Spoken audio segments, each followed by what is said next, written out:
Hi guys, before I start this video, I just want to actually say massive thank you to everyone of you guys. Keep hitting that subscribe button, hitting that bell icon. 81 of you now guys have done that, and you guys blow my mind when you do that, and I can't thank you enough. And I just want to say to everyone of you guys is welcome to this upload here on Wrestling Fan Open Mic Night. Sorry again, a bit tongue tied there. And I enjoyed all about professional wrestling. That's why I do these content. I don't expect anything from you other than just hitting that subscribe button, hitting that bell icon, and supporting this journey to 100 subscribers. I'm 19 away, guys. 19 away, and keep obviously hitting that subscribe button, even surpass when I hit 100. Now, when I did a video to you guys for you guys to enjoy the other day about the New Day quitting, I forgot literally a vital part to include in that video. It's because I feel like WWE have dropped the ball with them. Fair enough, I've mentioned about them having low ball wages, keeping relevancy. You could sort of see something if WWE wasn't using them. But the vital part I did actually miss off. Wherever Xavier Woods goes, even if it's with Kofi or not, all I can say is to every one of you guys that is watching this at home, it's going to be a very interesting investment towards Xavier Woods. The only reason why I'm saying this because he's got the YouTube channel Up Up Down Down. Now the reason why I'm saying this, how much of an asset that will come into play. Because you just think when you've actually watched Up Up Down Down, yeah, it's about video games, but you never know. It might open up a new adventure, a new chapter, to a new lease of life towards that product. Don't get me wrong, I've watched a few videos over the time of that when it first started to present day, when I fancy watching a gaming video here on YouTube.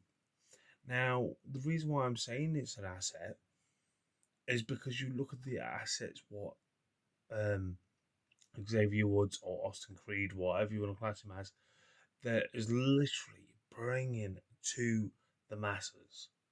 Because you just think this, the reason why I say it might get another lease of life, even though, yeah, it's a decent program that you could be watching on YouTube alongside me or whoever else you watch. But you got to think how much of an asset that is to whatever brand that they actually turn up in, even if it's AEW, even if it's Ring of Honor, even if it's New Japan. It just opens up a lot more to that product because obviously over the duration of the time of Up Up Down Down is that you literally had WWE superstars on it, and I'm just hoping he didn't sign the assets to WWE because that'll be a massive loss for Xavier Woods. Massive loss. But the different entity to it, yes, you had Kenny Omega on it before. But what happens if he does go to they go to AEW, the New Day, or Xavier Woods by himself?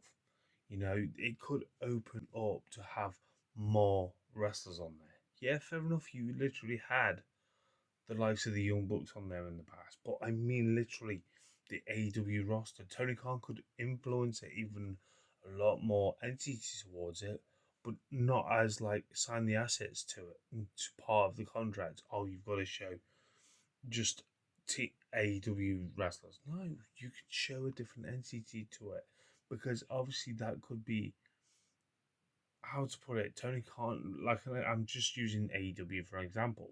That Tony Khan could invest his money into this product to make it even a far superior product than it already is, and open the door to probably get a TV for something to do with TV.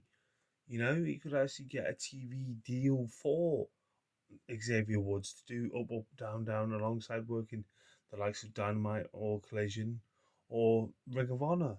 Because I feel like, me personally, I feel like, yeah, Ring of Honor delivers what it needs, serves its purpose, what it does. It needs those sort of go-to names to draw the eye on the product. I feel like they could go to Ring of Honor and give that a new lease of life.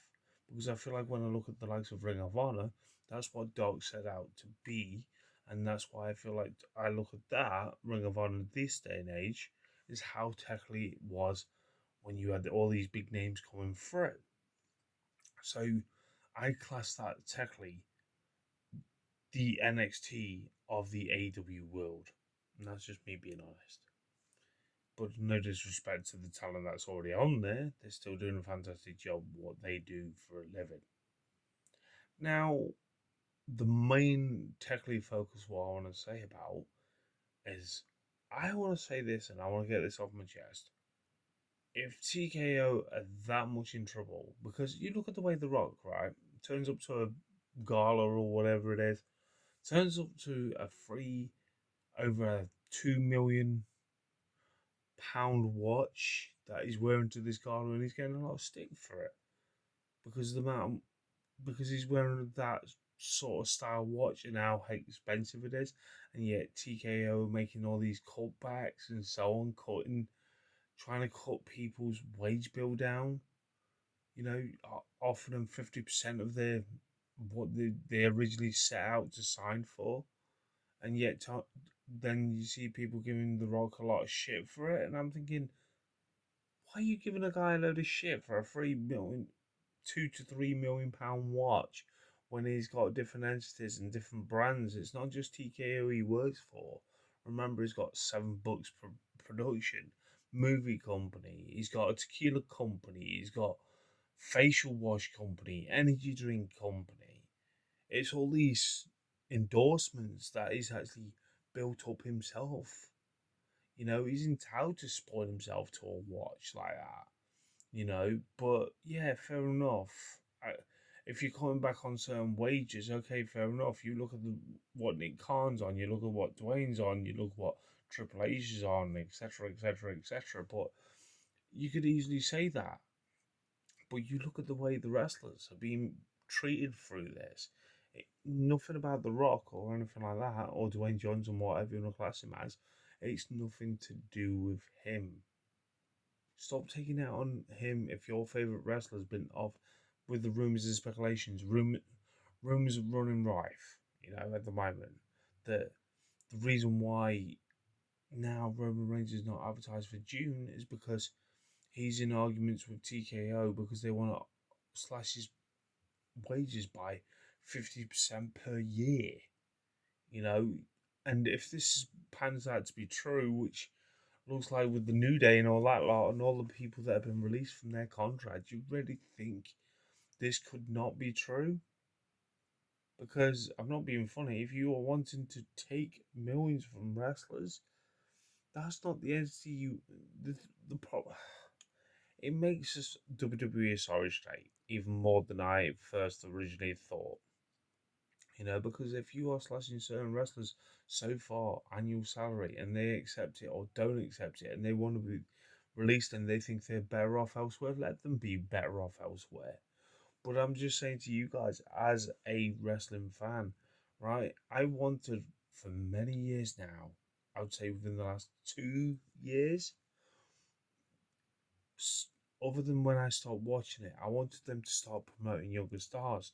But now I feel like they are promoting younger stars because they are forced to promote them because WWE does not have, TKO does not have the assets.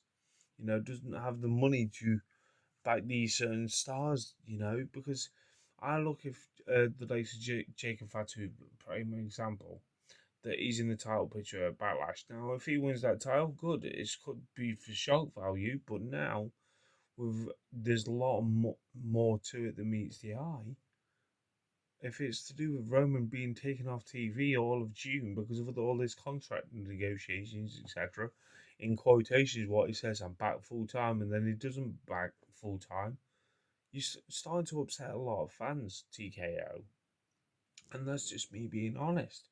Because then you look at the bigger picture of it, yeah, fucking Jacob Fatu, someone new in the picture, in the title picture, but I feel like it's going to be forced because these guys are going to be on less money than what they originally was, you know, and that's just mental to think that a company that used to thrive in the wrestling world and everything. I'll tell you one thing, and I'm not being horrible or anything, I'm not trying to compare, but you don't see reports coming out that AEW is struggling for money, etc., like that. Even though if they have low ticket sales, smaller venues, etc., etc., etc., they've learned from what nearly could have put them out of business is when they had bigger venues and it was half empty and everything like that. You know, fair enough, they got Wembley, and people were criticizing AEW when they've sold like over 23.5 thousand tickets already for Wembley Stadium. Not one match has been announced, and you're criticizing that when WWE sells about the same for like some wrestling.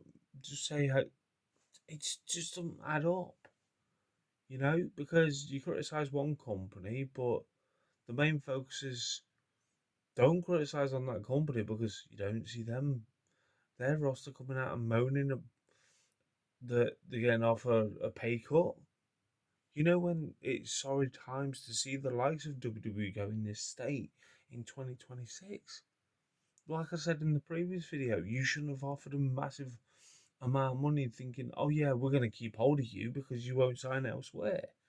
That's why there's a lot of rumours now they're trying to re-sign the likes of Xavier Woods. What's the point of fucking granting their release and then fucking signing them back? You've done that for the likes of our truth and everything because you were scared to go elsewhere and bring their assets. You know, it just frustrates me. It really does how much a sorry state TKO has made WWE. And that's what really bugs me. you know, as a wrestling fan, that if this company was 3 billion, over 3 billion in debt last year, imagine what the debt is now if they're actually making all these cutbacks on budgeting cuts left, right, and centre at the moment, offering them 50% of their wages, and then lo and behold, a lot of the recent releases have turned that down. Do you blame them? I don't. Because at the end of the day, you've got to realize, yeah, wrestling's a business, but your business strategies, if you're going to lose, just say a prime example, if Roman Reigns ain't happy with it and he wants to leave that company, it is he still going to be a big asset elsewhere? Possibility to bring eyes on that product. I'm not saying, oh yeah, go to AEW. That's the stereotypical that Gav would say. No, you got to realize the assets that they are actually got. But the problem is, if they do lose the likes of Roman Reigns, it was a prime example when they did lose him for numerous of months due to his leukemia, if I remember rightly. They had the likes of Seth Rollins in place of him. That's why Seth Rollins technically had that title run sort of thing. And the problem where it lies, you've already got the top stars. Now, when I'm saying earlier on, time to make future stars, I don't mean to the concept of losing certain wrestlers to make that asset, to make that transition towards new faces towards these titles. It just doesn't seem right and people's best interest going forward when you look at the likes of this, because you look at the way it's been, right, at the moment, right, everyone hypes up certain wrestlers coming back, but they've not done that much great with them. That's why I say you should have focused on the likes of Jelly Roll being in the wrestling ring, the likes of ISO Speed, yeah, for Logan Paul, etc., etc., etc. But the problem is when you look at the bigger spectrum of these, when I say make future stars, people always say to me, well, look at the likes of NXT. I don't mean that. I mean when they're on the main roster, like pushing them towards a title or anything. Not because of what TKO is doing it, do it naturally so people latch onto certain wrestlers that you don't want them to watch, but when it feels so natural. That's why certain wrestlers got over the like in many years of professional wrestling because they've got it's that natural ability to get themselves over. You don't have to force certain wrestling fans to like a certain wrestler they don't want to follow. That's why some people break the mold, like I mentioned in a previous video. But like I'm saying to you guys, is that I look at the way the concept of NXT was set out to make future stars, don't get me wrong. But if they're going to the main roster, in quotations, the main roster, because they're filling in the void for the people that have already gone or going, are they going to be on the same wage as they were on NXT? Because they're looking for that cheaper option now. But I feel like they shouldn't be doing that. If you've got certain wrestlers that have been already on the roster, you could have done that already without all these budgeting cuts. I'm not on about all the releasees. I'm on about all the wrestlers that are rumors and speculations to be offered a 50% pay cut. But the problem is, if some of the wrestlers accept it, they're thinking, oh, yeah, I'm going to be in a title picture or anything. No, but you're going to be used the same way. But it makes the titles feel nothing. You know, that's the that's the problem where it lies when I look at the. I feel like you're not pushing the younger stars for a good reason. You're pushing these younger stars as somewhat, but the problem is you're going back to the same old shit. The thing is, are you going to have Gunther win Cody at Backlash? I feel like they probably will do, but the problem is when you look at the likes of Gunther, you look at the likes of what you're doing. I just feel like you're not doing it for the right reasons. You're doing it all for the wrong reasons because all these wrestlers that have the problem where it lies, you give these false hopes of being a professional wrestler at the moment. TKO are doing.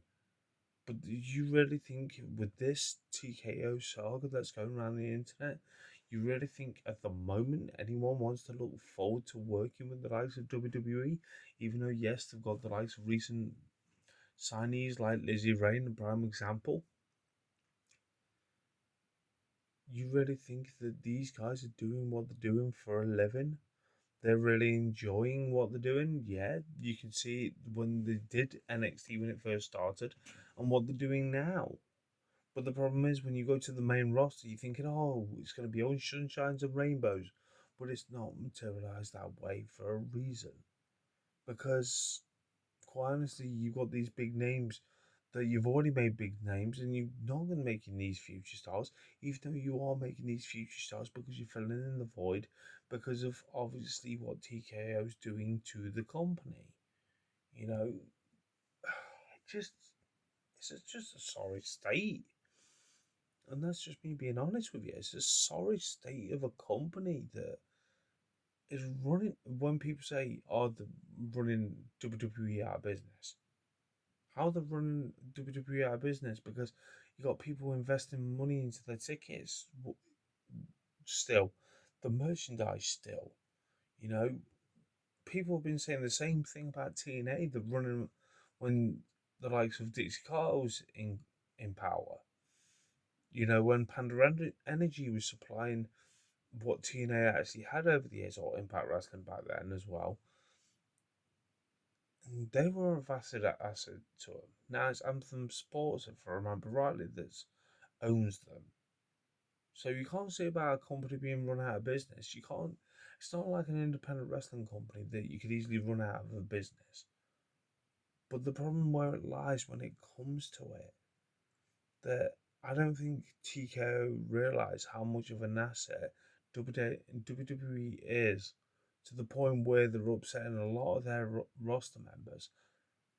But you got to realise this: a lot of the wrestlers invest their money elsewhere. You know, you got the likes of Becky, you got the likes of Seth, got their own coffee company, and it's selling well. That's the same thing with when I was mentioning about Dwayne Johnson, aka The Rock. He's invested his money elsewhere from his movie career to start his own production company.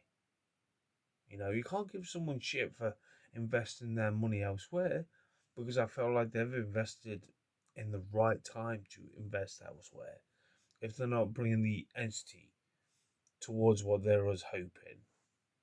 You know, that's why I look at the way Becky and Seth are. They're the new entrepreneurs towards professional wrestling. That's why the likes of Ric Flair technically has got all the money he's had. He's invested in it, into other avenues other than just getting paid.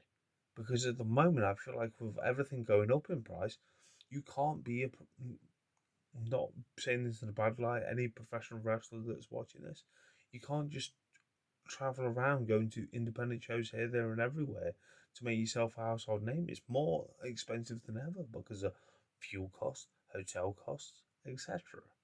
You need to, if you want to do this, and this is not me shooting down anyone's dream of being a professional wrestler. If you want to do this, you've got to have money backing you more than ever compared to when you had a few lessons here, there, and every week, everywhere. Like the old days when they used to say, "Oh yeah, I've only had like 6 weeks of training, and look where I am today." It's not that simple because obviously wrestling evolves all the time. So that's what I mean. Now look at the way TKO is at the moment. I'm really surprised anyone wants to try out for that company to get a contract for WWE. And that's just me being honest. Because I feel like it's so bad for the. You've only got certain people that you want for TV, and then some people you just want to sit around and cater it. It's just mad. I know there's a certain amount of minutes or hours for certain things, but you got to realize, you know, if you can make the grade and you make that pay off doing what you love doing, so be it. But if they're offering you a pay cut, it must be sorry times. It must be really, really sorry times. That's just my thoughts and opinions. Anyway, guys, I'm off. But anyway, until next time, catch you guys later.